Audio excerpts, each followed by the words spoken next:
नमस्कार बालमित्रांनो, या व्हिडिओमध्ये तुमच्या सर्वांचं सहर्ष असं स्वागत आहे. तर आता आपण पाहणार आहोत इयत्ता 4थी ते 7वी स्कॉलरशिप स्पर्धा परीक्षांमध्ये विचारले जाणारे वर्गीकरण यावर आधारित प्रश्न.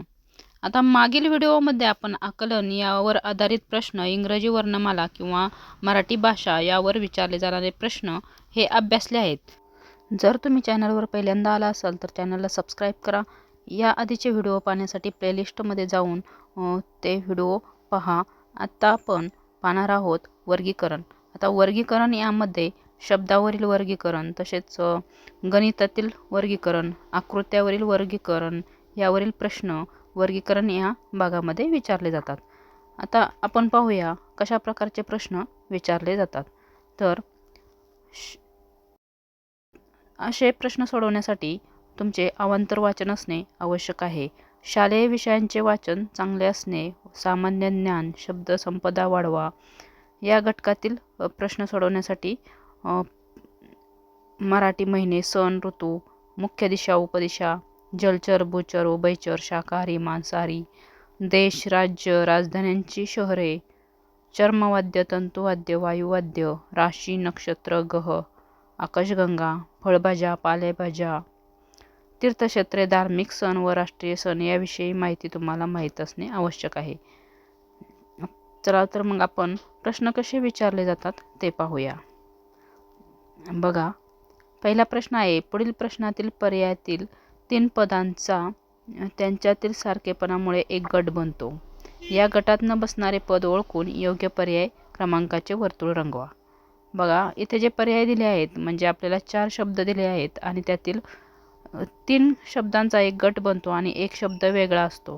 तो वेगळा शब्द कोणता आहे ते ओळखायचं आहे. तर पहिला प्रश्न आहे, विशेषण, अलंकार, क्रियापद व सर्वनाम. तर बघा, आता आपण प्रश्न सोडवणार आहोत. अशा प्रश्नांची उत्तरे कशी सोडवायची ते आपण पाहूया. बघा, यामध्ये 4 शब्द दिले आहेत आणि त्यातील 3 शब्द आहेत विशेषण, क्रियापद आणि सर्वनाम. हे 3 शब्द ह्या शब्दांच्या जाती आहेत आणि अलंकार हा शब्द म्हणजे वेगळा आहे, म्हणजे तो शब्दांच्या जातीमध्ये नाही. यासाठी तुम्हाला शब्दाच्या जाती माहीत असणे आवश्यक आहे. म्हणून पर्याय क्रमांक 2 अलंकार हे उत्तर आहे. पुढील प्रश्न आहे, विहंग, 2 पक्षी, 3 अंडज आणि 4 ख. आता यामध्ये ख म्हणजे आकाश. आकाशाला खग असे म्हणतात, पण इथे फक्त ख हा शब्द आहे. इतर प्रत्येक शब्द पक्षी या अर्थाचा आहे. म्हणून पर्याय क्रमांक 4 ख हा एकच शब्द वेगळा आहे, त्याचा अर्थ आकाश आहे. मग पक्ष्यांना काय काय म्हणतात हे तुम्हाला माहीत असणे आवश्यक आहे. विहंग, पक्षी आणि अंडज हे तिन्ही शब्द पक्षी या अर्थाने वापरले जातात. म्हणून पर्याय क्रमांक 4 हे उत्तर आहे. प्रश्न क्रमांक 3, भांगडा, कुचिपुडी, भरतनाट्यम, कथ्थक. आता यामध्ये भांगडा हे लोकनृत्य आहे. ते पंजाब या राज्याचे आहे. इतर सर्व शास्त्रीय नृत्य आहेत. म्हणून पर्याय क्रमांक 1 हे उत्तर आहे. पुढील प्रश्न आहे 4, नंदिनी, आत्मजा, भार्या, सुता. यामध्ये भार्या वगळता इतर सर्व शब्द मुलगी या अर्थाचे आहेत. बघा, भार्या हा शब्द वेगळा आहे आणि नंदिनी, आत्मजा आणि सुता हे शब्द मुलगी या अर्थाने वापरले जातात. म्हणून भार्या हा शब्द या प्रश्नांचे उत्तर आहे. पर्याय क्रमांक 3. तर प्रश्न क्रमांक 5 आहे, मार्च, डिसेंबर, ऑगस्ट, एप्रिल. आता इथे महिन्यांची नावे आहेत. आता तुम्ही म्हणाल इथे महिन्यांची नावे आहेत म्हणजे आपल्याला यामध्ये काय ओळखायचं आहे, तर महिन्यांमध्ये दिवस वेगळे असतात. एका महिन्यात 31 असतात, एखाद्या महिन्यात 28 असतात फेब्रुवारीमध्ये, तर एखाद्या महिन्यात 30पर्यंत असतात. 30, 31, 28 असे दिवस असतात. त्यानुसार आपल्याला यामध्ये वेगळा गट ओळखायचा आहे. आता एप्रिल वगळता इतर सर्व महिन्यात 31 दिवस असतात. या प्रश्नाचे उत्तर सोडवताना तुम्हाला महिन्यामध्ये दिवस किती असतात हेही माहीत असणं आवश्यक आहे. म्हणून पर्याय क्रमांक 4 हे एप्रिल हा एकच महिना 30 दिवसाचा असतो आणि बाकीचे मार्च, डिसेंबर, ऑगस्ट हे 31 दिवसाचे असतात. म्हणून पर्याय क्रमांक 4 हे उत्तर आहे. प्रश्न क्रमांक 6 भोपळा, टोमॅटो, वांगी, अळू. आता यामध्ये हे सगळ्या भाज्या आहेत. अळू ही पालेभाजी आहे आणि भोपळा, टोमॅटो, वांगी ही म्हणजे येणाऱ्या भाज्या आहेत आणि अळू ही पालेभाजी आहे. म्हणून पर्याय क्रमांक 4 याचे उत्तर आहे. पहा, इथे तुम्हाला थोडा विचार करायचा आहे. भाज्यांची नावे दिली, मग ही भाज्या कोणत्या प्रकारच्या आहेत. ही एखादी जर भाजी वेगळी असेल तर ते तुमच्या प्रश्नाचं उत्तर होणार आहे. 7 चपाती, पाव, इडली आणि डोसा. ह्यामध्ये चपाती वगळता सर्व किण्वन प्रक्रियेने बनतात. म्हणून पर्याय क्रमांक 1 हे उत्तर आहे. आता यामध्ये पाव, इडली आणि डोसा हे सगळे किण्वन प्रक्रियेने बनतात. म्हणजे बेकरीचे पदार्थ आहेत पाव, इडली, डोसा. आणि चपाती हे आपण घरी लाटून करतो. हे तुम्हाला लगेच ओळखता येईल. पर्याय क्रमांक 1 उत्तर आहे. आता प्रश्न क्रमांक 8 आपण पाहूया. पहा, 8वा प्रश्न आहे. 1 मृग, 2 व्याध, 3 सप्तर्षी, 4 वृश्चिक. आता यामध्ये व्याध हा तारा आहे आणि मृग, सप्तर्षी, वृश्चिक हे तारका समूह आहेत. म्हणून पर्याय क्रमांक 2 हे उत्तर आहे. प्रश्न क्रमांक 9 1 जमा खर्च, 2 कामधाम, 3 ओबडधोबड आणि 4 उपास-तापास. तर यामध्ये जमा खर्च या शब्दामध्ये जमा आणि खर्च हे 2 विरुद्धार्थी शब्द आहेत. इतर प्रत्येक पर्यायामध्ये एकच जोड शब्द आहे. म्हणून पर्याय क्रमांक 1 हे उत्तर आहे. जमा आणि खर्च असे 2 शब्द आहेत आणि कामधाम यामध्ये त्याचा अर्थ एकच होतो, काम आणि धाम. ओबडधोबड त्याचा पण अर्थ एकच होतो आणि उपास-तापास एकच होतो. जमा आणि खर्च याचे 2, जमा करणे आणि खर्च करणे हे असे 2 वेगवेगळे अर्थ होतात. पर्याय क्रमांक 1 हे त्याचे उत्तर आहे. प्रश्न क्रमांक 10 1 फूल, 2 नदी, 3 सह्याद्री, 4 डोंगर.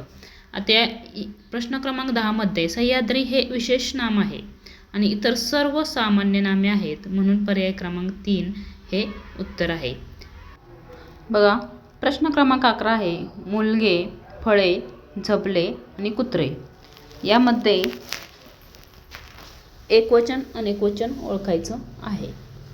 बघा, झबले हा अनेकवचनी शब्द, झबले हा एकच शब्द आहे, तो एकवचनी आहे. आणि मुलगे एक मुलगा, अनेक मुलगे, फळे फळे, कुत्रा कुत्रे.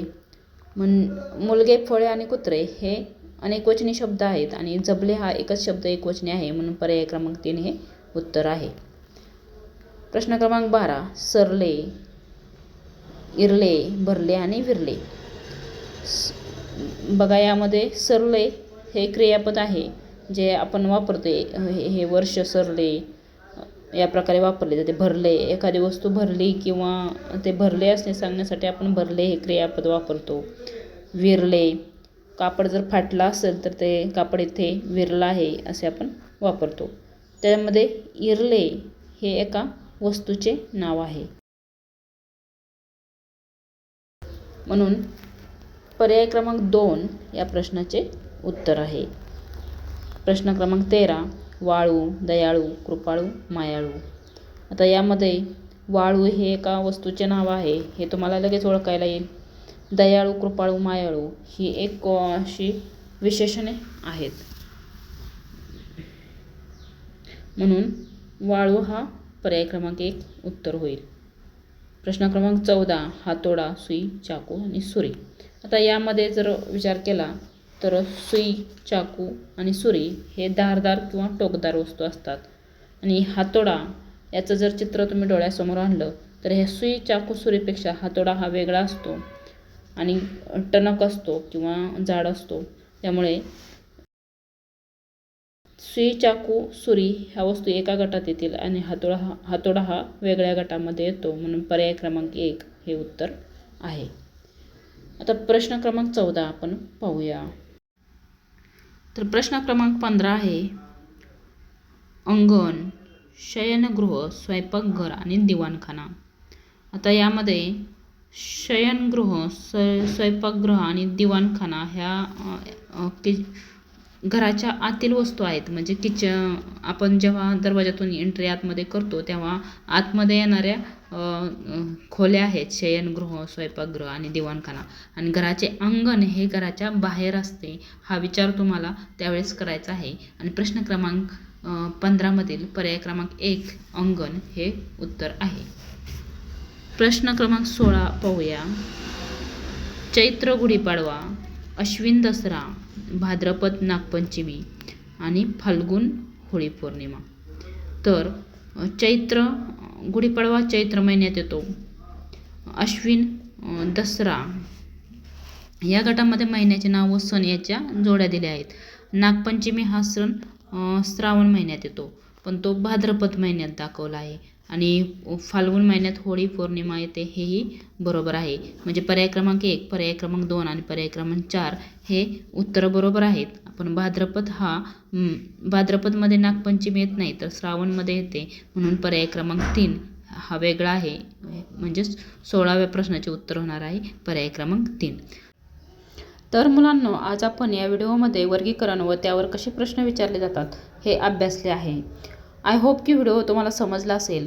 व्हिडिओवर जर नवीन असेल तर चॅनलला सबस्क्राईब करा, लाईक करा, तुमच्या मित्रमैत्रिणींना शेअर करा. भेटूया अशाच पुढील व्हिडिओमध्ये. तोपर्यंत धन्यवाद.